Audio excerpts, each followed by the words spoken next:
Bom, sejam todos bem-vindos aqui. Esse é o primeiro episódio do Cinecast. O porquê que eu resolvi fazer no formato de podcast, esse bate-papo aqui para o canal da Cinemaré no YouTube.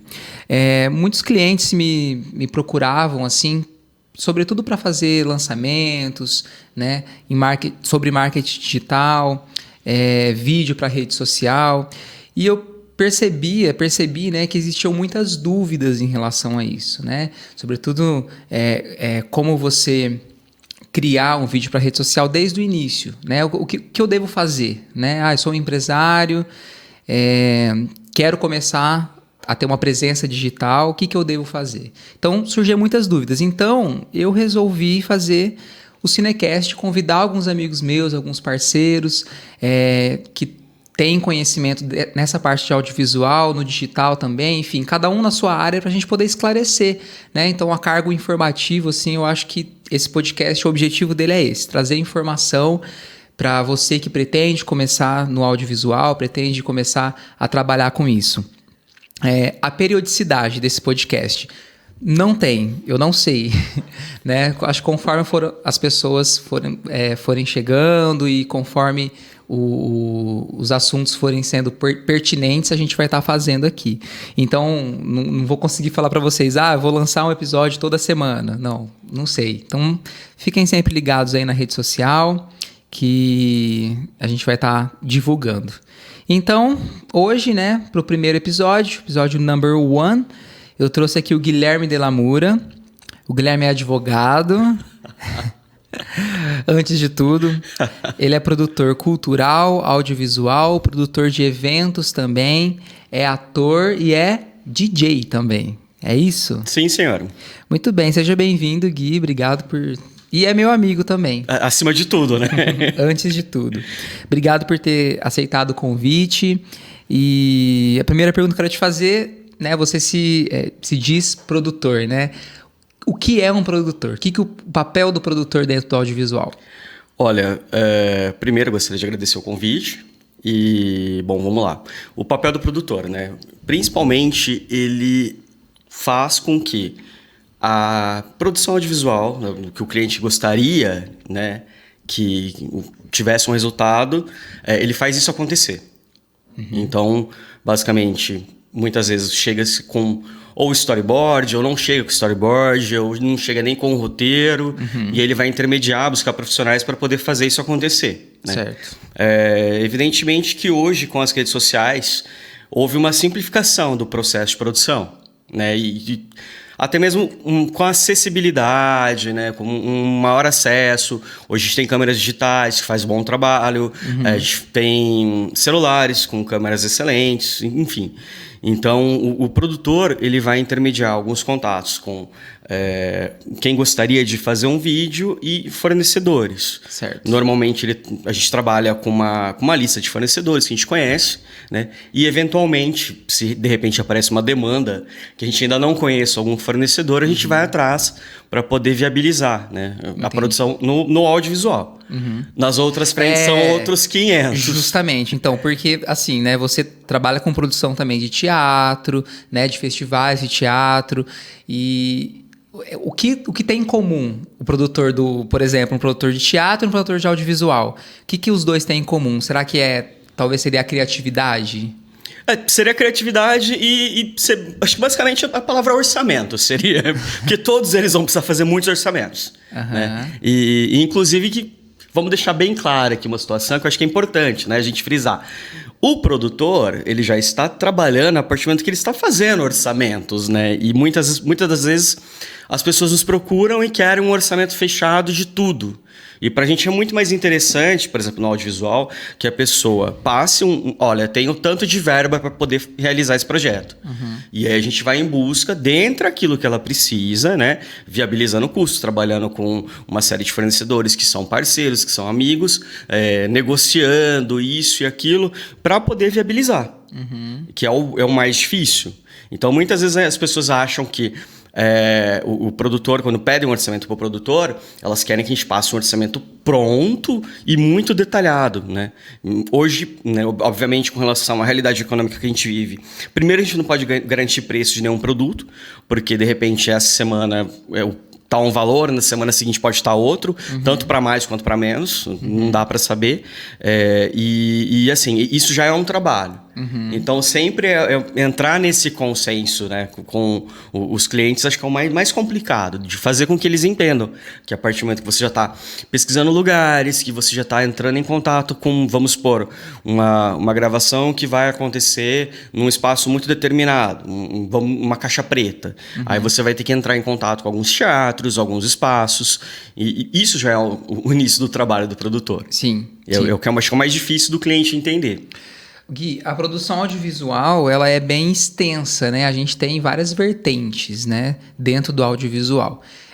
Eu acho que o audiovisual ele ficou bem popularizado, né, sobretudo na última era, agora na era digital, né, que o vídeo começou a ser usado como mecanismo, né, como ferramenta de geração de conteúdo e de venda, né? Então hoje a gente vê aí na rede social o Instagram, né, por exemplo, ele é um aplicativo de entretenimento, mas hoje ele tem ferramentas para que você possa vender. Então, pensando num empresário, né, que tem ali de repente um negócio local ou até um infoproduto, já trabalha com audiovisual, como que você identifica em que fase que ele está? Então, alguém te procura, né? Para começar, vamos supor, alguém quer fazer um trabalho digital, audiovisual dentro do canal, né, digital. Você pega esse tipo de trabalho? Sim. Basicamente, a gente consegue trabalhar desde o começo, né? A pessoa que ainda está engatinhando, ainda não consegue trabalhar com audiovisual, não sabe como é, né? Você vai basicamente pegar na mão dessa pessoa, como você faz com uma criança. Vamos aprender a andar, vem cá. E realmente é um processo, porque é um aprendizado para todo mundo. Porque, basicamente, até a empresa que está começando a inovar, né, começando a investir em tecnologia, começando a investir nesse produto audiovisual, você também precisa estudar como que funciona essa empresa, né? Que tipo de comunicação você vai fazer a partir da produção. Sim, porque, é um trabalho de branding, assim, né? Exato. Então, você tem que identificar em que fase que está esse cara, né? Exato. Se ele já tem uma marca consolidada, se ele já trabalha no digital ou não, como que é. Né? E aí, de repente, até buscar, talvez seja interessante a gente pegar uma empresa aqui parceira de publicidade, que possa te dar algum norte, entendeu? Assim, então... É isso que eu recebo, assim, agora pensando, né? O podcast é bem para isso mesmo, porque eu recebo muitos contatos, assim, porque eu sou publicitário, né? Então, de certa forma, o publicitário ali, eu me formei em 2010, né? A gente aprendeu a fazer um pouco de tudo, né? Na área de criação. Então, aquela agência antiga, tradicional, que fazia tudo, que tudo precisava ser intermediado por agência, hoje a gente vê que é mais disseminado, que a gente tem departamentos muito bem definidos, né? Então, até esses dias eu estava conversando com um cliente, né? Ele falou assim para mim, eu arrumei uma pessoa que faz tudo, que faz arte, que faz vídeo e tal, não sei o quê. Eu falei, e aí? E aí, foi bom? Ele, não foi legal. Foi lógico, né? Hoje em dia, a gente tem pessoas que fazem, né? São boas naquele departamento. Então, isso é importante a gente falar sobre isso, né? Então, a produção, por exemplo, é um departamento dentro do audiovisual, mas não é o único, né? São vários pilares ali que precisam estar bem fortes para você poder ter um material audiovisual que converta, que seja vendável, né? Que cative, assim, né? O que muitas pessoas tentam fazer, na verdade, é diminuir o custo, né? Então, assim, a todo custo de diminuir o custo. E muitas vezes é aquela famosa frase, o barato sai caro. Por quê? Porque, eventualmente, um produtor já vai ter um olhar mais apurado para o vídeo, isso, aquilo. E aí, muitas vezes, a pessoa que está captando, ela não consegue ver o todo. Né? O produtor está ali, está acompanhando. Às vezes, a gente já fez muito trabalho, inclusive, que eu fui diretor de arte, diretor de elenco também.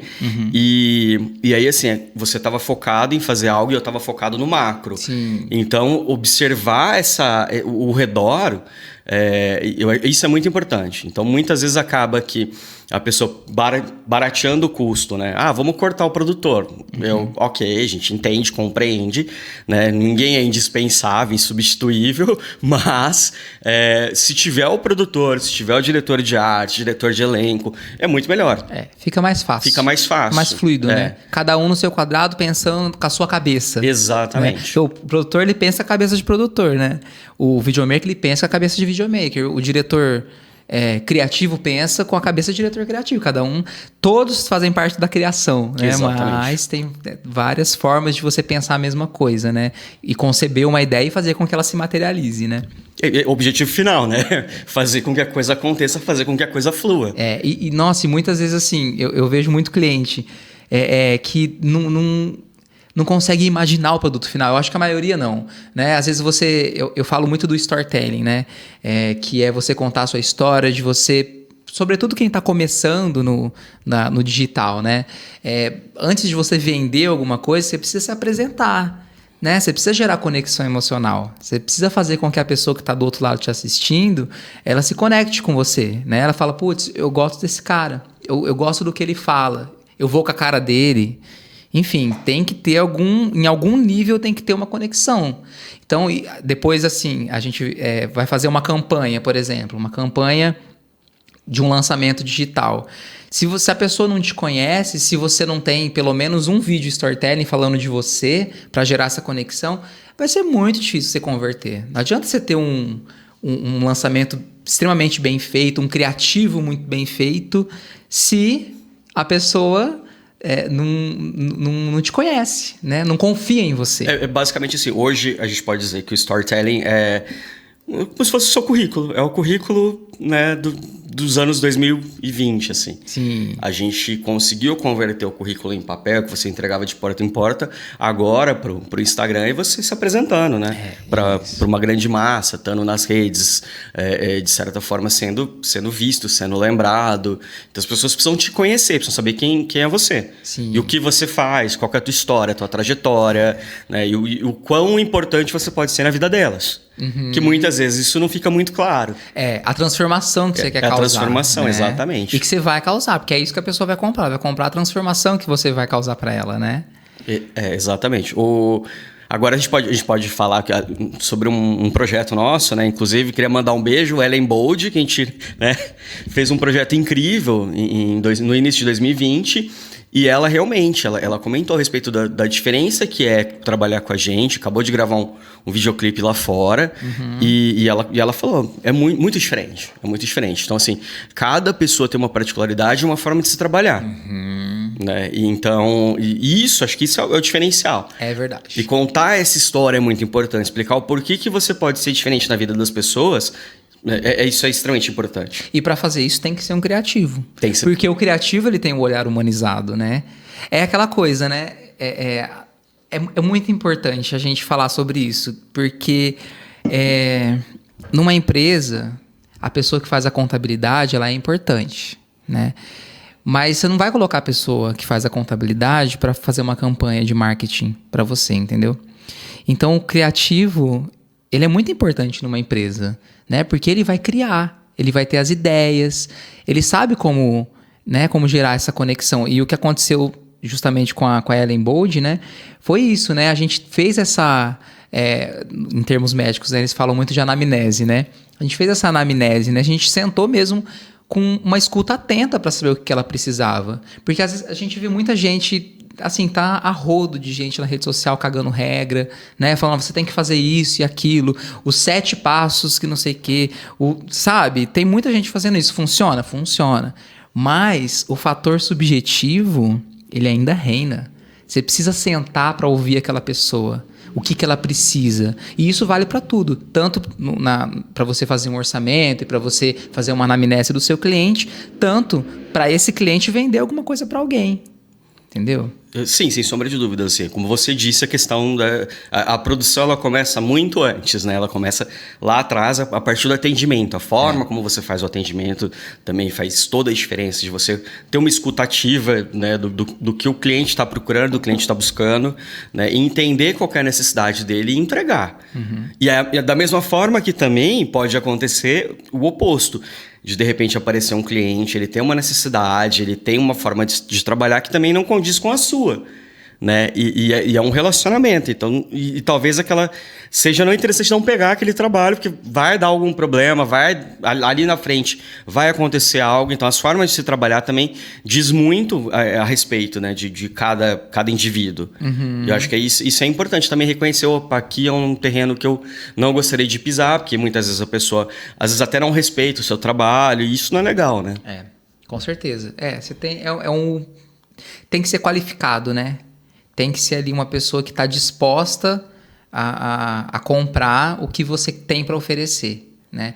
E por isso a importância dessa consciência, né? Da consciência que o criativo é o que vai criar, né? Tem muita gente que não tem que não tem essa cabeça criativa, né? E tá tudo bem, né? Não tem problema, né? Você tá focado ali no seu operacional, no seu negócio, na parte exata do seu negócio, que é importantíssima, administrativa e tal. Então é importante você ter alguém que crie por você, né? E agora uma pergunta interessante, né? Porque assim, você é um criativo, eu também sou, e você é advogado também. Sim. Como que é isso? Como é a cabeça de um advogado criativo? Então, é um pouco complicada, né? Porque você acaba criando basicamente nas petições. Tem uma linha tênue, assim, entre a produção e a advocacia. Ambos resolvem problemas. Isso é muito claro. Você conseguiu encontrar esse ponto em comum. Para o seu bem-estar, para você botar a cabeça no travesseiro e falar, eu sou um advogado criativo. Exatamente. Mas eu acho que entra na questão de você, por exemplo, porque o direito, ele tem uma coisa um pouco... As coisas demoram a chegar no direito, de certa forma. Tanto que a digitalização de processo chegou muito depois da comunicação, por exemplo, do e-mail, né? Foi de 2010 para cá. Então, assim, de ser um advogado de vanguarda, aquele que é o primeiro a se adequar em determinadas coisas, como, por exemplo, a Lei Geral de Proteção de Dados, que está em voga e muitas pessoas ainda não sabem como utilizá-la. Muitas, né? E aí tem a questão, por exemplo, da petição. Hoje em dia, antigamente eram petições extensas, longas, e hoje em dia tem um movimento dentro do meio em que diz que você, em 10 páginas, você consegue fazer uma petição muito bem feita, com tudo que você precisa falar e concisa, né? Você não precisa usar 30, 40 páginas. E fora a questão de usar a tecnologia como meio de prova, né? Porque aí entra o WhatsApp, entra filmagens, isso, aquilo. Então, nesse ponto, a criatividade, enquanto advogado, me ajuda. Né? Sempre me ajudou. Então, essa é basicamente a linha tênue entre as duas profissões. Entendi. É um advogado criativo. Essa aí, ó. Essa é nova. Você já pode até fazer um curso, ó. Como ser um advogado mais criativo. Mais um na internet explicando, falando para as pessoas o que elas devem fazer. Por favor. Mas algumas coisas são importantes, não é? Sim, sem sombra de dúvidas. Às vezes é a forma com que você diz, né? Não? Eu acho que é muito mais... o conteúdo que você vai, né, empregar, porque assim, hoje tem uma coisa, talvez seja um pouco chato, porque tudo que você vai passando na internet, você vai rodando assim, tem sempre alguém te explicando como fazer algo. Ou seja, um investimento, ou seja, como falar em público, ou seja... E aí, assim, parece que você precisa dominar todas as áreas. Isso é exaustivo. Sim. Entendeu? Então, de repente, talvez direcionar o público, que acho que aí é onde entra a questão da agência de publicidade, a importância dela para poder segmentar para quem está apresentando o seu conteúdo. E como mostrar isso. Como mostrar isso de certa forma. Porque ali você está rolando o feed e você tem pouquíssimo tempo para gerar essa conexão emocional que a gente tanto quer e que tanto as pessoas querem, os empresários querem, né? Os infoprodutores querem quando vai fazer uma campanha ou quando vai fazer um vídeo, né? Como fazer isso, Gui? Acho que é eis o grande desafio do audiovisual no digital. E a comunicação humana, ela obviamente, ela evoluiu com o tempo, né? Antes você tinha uma publicidade na televisão que durava 30 segundos, 1 minuto, tá? Quando muito, né? Que ainda é demais. Hoje você precisa comunicar em 15, 10 segundos, que é um stories. E é uma coisa muito louca, porque a gente precisa ser o mais objetivo, o mais conciso e conseguir entregar o resultado no menor espaço de tempo.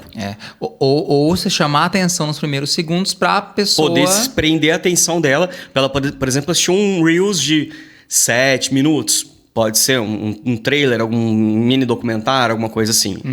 Isso é viável. Da mesma forma também, segurar ali por 1 minuto no Reels, se for algo muito interessante. Mas a chamada é muito importante. Os 5 primeiros segundos, 3 primeiros segundos ali é fundamental para você poder fisgar a atenção da pessoa e chegar onde você quer chegar. Mas uma coisa é fato. Se você chama a atenção desse cliente, dessa pessoa, né? Em 5 segundos e você retém ele vai te ouvir até o final. Sim, sem sombra de dúvidas. Porque ele vai se interessar. Você vai gerar essa conexão, ele vai se simpatizar. Se ele se tiver aquele momento mágico, aquela poçãozinha mágica, né? Tipo, ele for com a tua cara, ele se interessar pelo seu conteúdo, ele vai assistir e ele vai comprar de você. Isso é fato. E ainda assim, né? No nosso caso, quando trabalha a primeira vez, vamos dizer assim, pelo menos acho que 80%, 90% das pessoas continuam trabalhando com a gente porque se identificaram com o nosso trabalho. Eu acho que isso é muito importante. A gente trabalha de uma forma muito diferente, uma forma muito humanizada, uma forma e também muito, muito individual, né? Cada projeto tem uma história para a gente contar, cada projeto, né, diz sobre algo. Por exemplo, a gente acabou de entregar o Fotografia 3x4, né? Sim. Que particularmente, assim, eu acredito que hoje seja a coisa mais substancial que a gente fez junto, porque eu achei ele muito profundo, eu achei ele muito...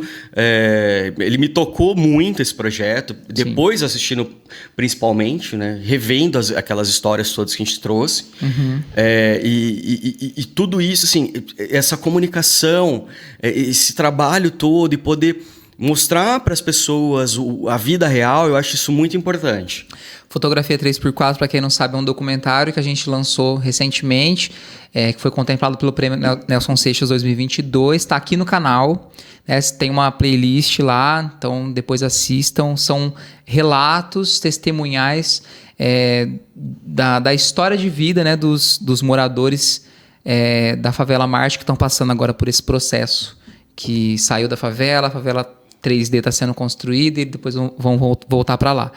Então, é baseado na música do Belchior, né? Fotografia 3x4, que conta a história de uma pessoa que saiu do Nordeste do país e veio para São Paulo com todas os seus desafios, né, em relação a preconceito e tudo mais. Então, nossa ideia foi dar voz a essas pessoas. É um storytelling, né? Para que elas contem a história delas e inspirem as pessoas com as histórias delas, né? É um projeto muito bonito, assim, e realmente toda vez que eu vejo me toca muito, né?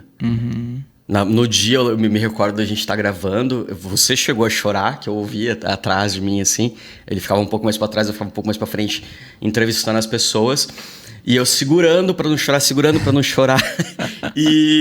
Só que no dia que eu assisti, o dia que a gente lançou, não teve como. Aí eu vim aos prantos, assim, desde o trailer até... Porque é uma história, assim... É uma história de vida muito sofrida e muito diferente do que a gente viveu.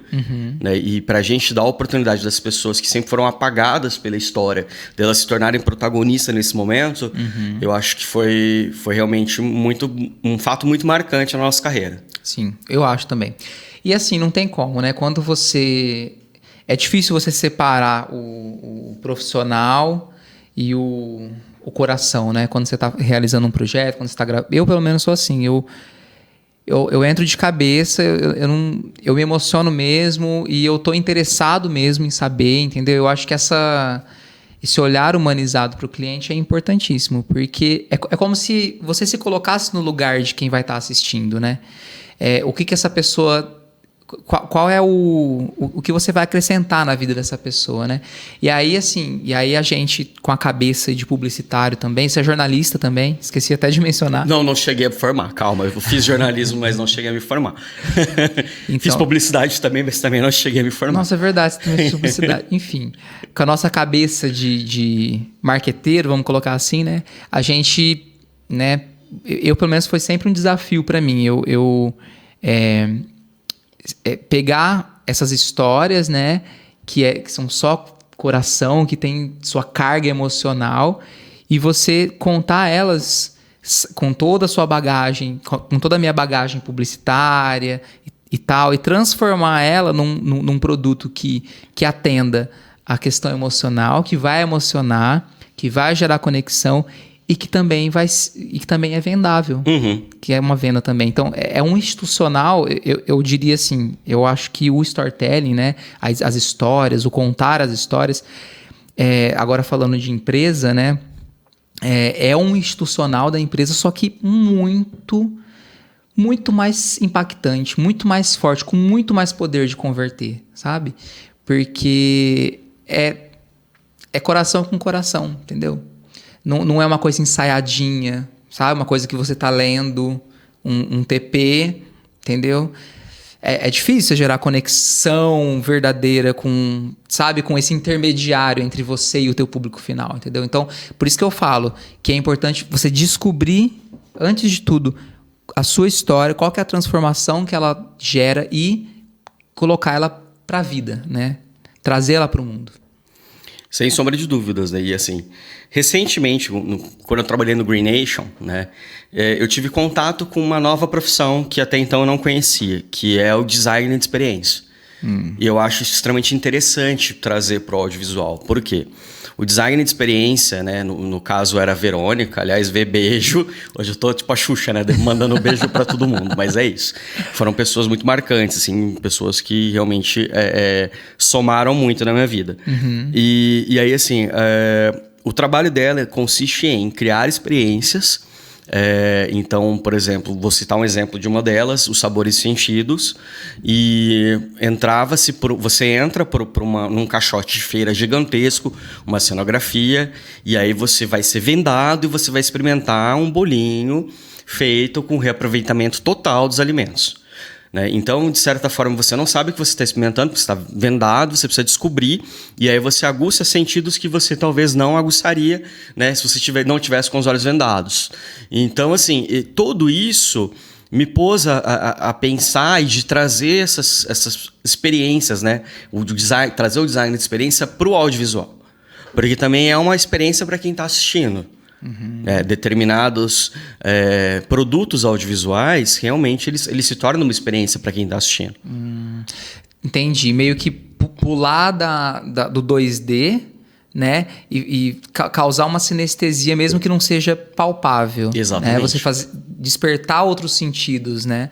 Bacana isso. Porque não raras vezes assim, você consegue, exemplo, um produto, um hambúrguer, né?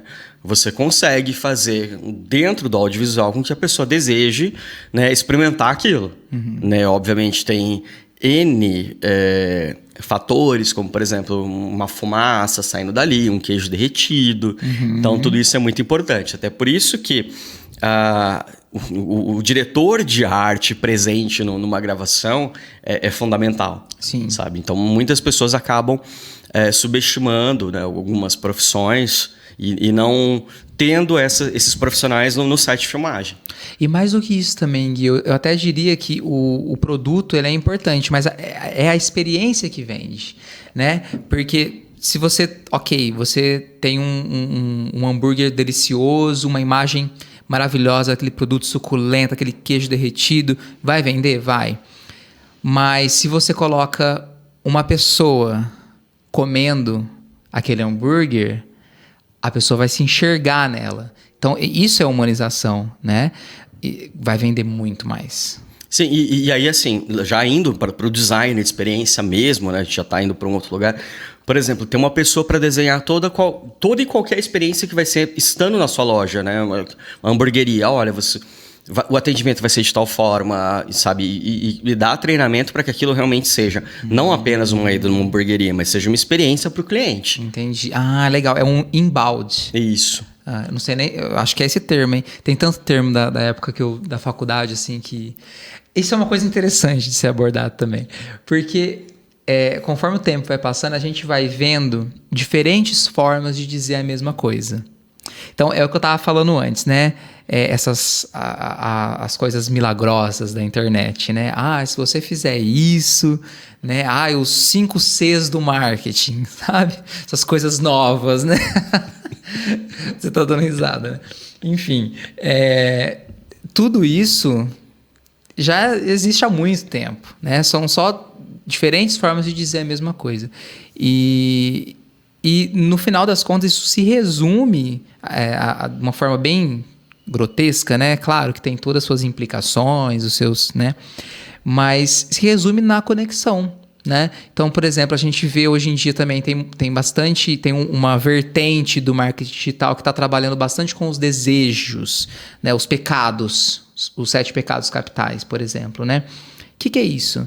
São os desejos humanos, né? O que a publicidade, desde quando ela existe, ela trabalha, entendeu? São só formas diferentes de dizer a mesma coisa, porque as pessoas são diferentes, né? A sociedade vai mudando, a forma com que você se comunica está em constante mudança, né? A era digital ela é muito recente, né? Tá todo mundo aprendendo ainda como lidar com ela, né? Então, se você tem incorporado isso dentro de você, fica mais fácil, né, de você gerar essa conexão, porque é igual aqui, é igual o tete a tete, é igual quando você conversa com alguém, você olha no olho, dentro do olho dela, ouve o que ela está querendo te dizer, e aí você responde, você atende as expectativas dela, você vende, né? No tete a tete ali é a mesma coisa. A gente só tem que arrumar formas de levar isso para o digital sem parecer forçado. A gente viveu uma era, década de 80, 90, início de 2000, em que a gente tinha a televisão como principal meio de comunicação. E isso era muito distante, né? Ficava no centro da sala, né? Os artistas estavam nos grandes centros, aí Globo, SBT, Record, começando ali no finalzinho de 90, assim, começo de 2000, e era muito distante, né? E hoje a gente tem a proximidade das redes sociais. Uhum. E aí, acredito eu que a maior sacada das redes sociais é trabalhar com gatilhos emocionais. Sim. Então você tá vendo ali, você tá de boa na sua casa, sentado, passando alguns vídeos do Instagram, e aí aparece um comercial de aplicativo de comida. Aí você vai... deu um gatilho, eu vou pedir um cachorro quente agora. Sabe? Então é muito assim, é muito instantâneo. Uhum. Tá vendo que todo mundo faz exemplo de comida, né? Que eu sou taurino. Então, e minha boca já tá salivando. É isso, aqui. Sair daqui e comer alguma coisa, gente. É um happy hour. Então, trabalhar com esses gatilhos emocionais também é importante para se criar conexão. Sim. É importantíssimo e fundamental, eu diria. Uhum. São os gatilhos... quando a gente entra na Chili Beans, por exemplo, né? O que eles fazem ali? Gatilho emocional, né? A diferença é que nenhum é presencial, né? É olho no olho, tete a tete. O outro é no digital. Então, as técnicas de venda, elas sempre foram as mesmas também, desde quando a internet não existia ainda, né? E agora você falando desse advento da era digital, eu lembro que eu ouvia tanto isso na faculdade, o advento da era digital. Porra, a gente tá vivendo isso, né? Que loucura, né? Você estava falando da Globo, SBT. Como que você explica para um jovem de hoje que era você esperar até as 8 da noite para assistir um clipe na MTV? Como que você faz isso? Não, e mais, né? Como que você vai explicar para um jovem de hoje, um millennial, né? millennial? Não sei. Geração Z. Millennial somos nós, né? Tá parecendo os LGBT que ia mais... Eu acho que é o Z. Eu acho que é o Z. A geração Z. E como você vai explicar pra galera que nasceu de 2000 pra cá que você, para ouvir música, você precisava sintonizar uma rádio ou comprar uma fita cassete, ou para ouvir uma música precisava comprar todo um vinil, sabe? Isso é uma loucura, né? Uhum. A gente saiu totalmente da era analógica para digital. Sim. E muito embora hoje esteja voltando um pouco a nostalgia dos discos, né? Dos LPs, que eu acho sensacional. Mas... Assim, a era digital realmente ela aconteceu com a pandemia, né? O nosso boom digital, eu acho que sim, aconteceu com a pandemia. Foi o consolidou, né? Foi o que consolidou. É isso aí. Por exemplo, na advocacia... Você não tem outra opção. Na advocacia, as únicas audiências que aconteciam por meio do audiovisual eram audiências de réu preso, que eles tinham alta periculosidade para ser transferido da prisão para poder, né, ir até o fórum participar da audiência. Hoje... as audiências estão voltando e a tendência é que elas deixem de ser presenciais. Né? Isso é uma economia muito grande financeira para o judiciário, sabe? Sim. E aí, a questão do boom da tecnologia, como eu te disse, as reuniões já eram virtuais muito antes das audiências acontecerem virtuais. Então, o direito ele também tende a demorar um pouco para poder absorver essas inovações de tecnologia. Eu acho que é um setor ainda um pouco conservador, né? Sim, bastante. Dá para perceber isso. E eu acho que talvez deva ser, né? Eu acho que o equilíbrio, né? O que você acha, Guilherme? Tô te colocando na fogueira. Tá me colocando na fogueira, né? É isso.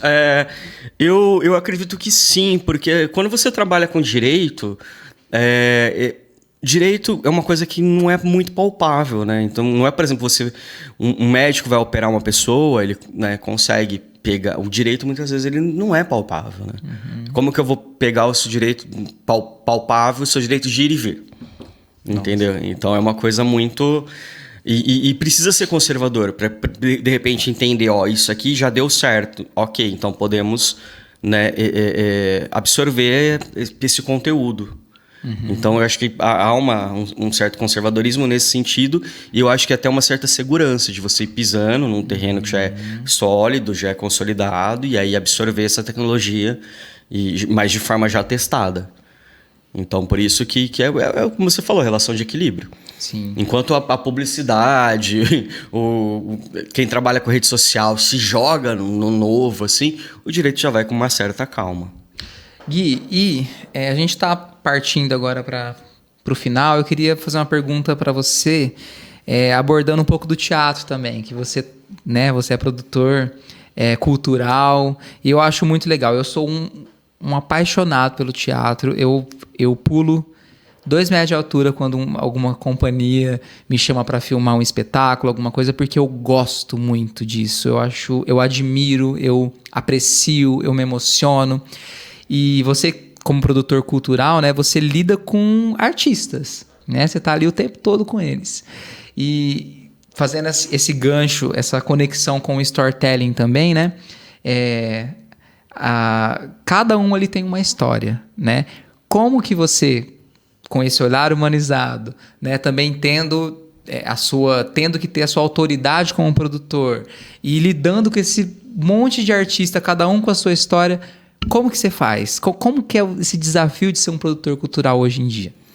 Olha, é curioso você falar isso, que a gente está gravando exatamente esse podcast no intervalo de uma produção e outra, que eu estou trabalhando no Janeiro Brasileiro da Comédia de 2023. Então, hoje é um dia de folga, entre aspas, né? Porque a gente trabalha dia sim, dia não. E assim, como se consolidar toda essa questão da produção cultural, como ator, com os atores, com companhias, isso e aquilo. Primeiro, muita calma. Muita calma. Quando acontecer algum problema, não tem por que você se desesperar. Isso vai ser resolvido. Se for um festival, o festival vai ter estrutura para poder resolver o problema. E você não pode perder a sua compostura na frente de um grupo. Principalmente porque ele está numa cidade, né, que ele não conhece, já está numa situação um pouco vulnerável. Então, eu acho que isso é importantíssimo, né? Agora, se for uma companhia que você já conhece, que você está produzindo um espetáculo, que a gente também produz espetáculos dos amigos, né? Então, aí eu acredito que seja uma outra situação. Você já entra, que também vai algo muito próximo do direito, que é o mediador de conflito. Se aparecer algum conflito, se tiver alguma questão e não sei o que, você precisa chamar todas as partes, fazer até uma careação. Olha, vamos lá, vamos conversar, vamos entender isso aqui, né? Então, e acho que isso que é o mais importante dentro de um produtor, para não ter uma produção, de repente, que perca e saia dos trilhos por uma coisa pequena, um desentendimento entre dois atores e isso e aquilo, né? Mas uma coisa que é muito legal eu contar, por exemplo, dessa questão de ser produtor, né? Quando eu era criança, eu lembro que minha mãe e meu pai me davam brinquedos desses de montar, né? Não chegava a ser Lego, mas eram, né, segundo as linhas. E aí, o que eu fazia? Eu não produzia cidade, casa, nem nada. Eu reproduzia cenários que eu via na televisão. Então, era uma coisa que desde muito cedo isso já estava impresso no meu DNA, de certa forma, sabe? Eu ia lá e queria fazer a nave da Xuxa e pegava os negócios quadradinhos, não era redondo, né? Não tinha como, e reproduzia, e fingia que a nave abria, uma loucura, sabe? Eu acho que você, antes de tudo, você é um artista, né? Não tem como não ser, né? Não tem como dissociar, né? E a criança, sim, a criança... É importante para ela ter essa coisa de exteriorizar a arte. Sim. Hoje eu vi um vídeo do filho de um amigo meu comendo frango e aí se sujando. Eu acho que é muito importante a criança passar por essa experiência de entender o que é isso aqui, sabe? Tatear, e isso... Toda criança nasce artista. Sim. Né? E aí, no meio do caminho, por algumas questões, acaba deixando de ser artista, de certa forma. Até pela sociedade em si. Esse é um assunto para um outro podcast. Sim, senhor. Olha, falamos de produção audiovisual, falamos de advocacia, a gente falou de muita coisa aqui hoje. Duas comadres, né? Duas comadres. Precisamos fazer isso mais vezes. E eu quero agradecer, então, você, Gui. Você tem alguma coisa para falar? Quer dizer alguma coisa? Eu não agradeço, né, o convite e falar uma coisa que eu sempre quis falar na vida. Tipo, um beijo para minha mãe, para meu pai e para você. Isso é uma criança que cresceu assistindo a Xuxa. Na década de 90, é isso. Bom, é isso, obrigado. Queria agradecer você, Gui, obrigado por ter vindo, pelo bate-papo. Sou um grande admirador do seu trabalho e os trabalhos que a gente realiza junto na parte cultural, na parte audiovisual, são motivos de muito orgulho para mim. Obrigado. Eu que agradeço. E obrigado você que ficou até aqui agora. Eu espero que esse podcast tenha esclarecido algumas coisas e pretendo trazer bastante gente legal pra gente conversar aqui. Pretendo trazer gente que tem agência de marketing de lançamento, né? Vou trazer também, já está confirmado, uma pessoa para falar sobre essa coisa de você utilizar os gatilhos emocionais, os 7 pecados capitais, para poder chamar a atenção do seu público e vender o seu produto no digital. Também eu vou trazer uma pessoa, que são assuntos mais específicos, né? Então, comecei hoje com o Gui, que a gente falar, que é uma comadre, né? Uma comadre de muito tempo, fica uma coisa descontraída e tal, e a gente pretende, eu pretendo, né, que o Cinecast seja assim, descontraído e que leve informação para todos vocês. Muito obrigado e até o próximo Cinecast. Até mais.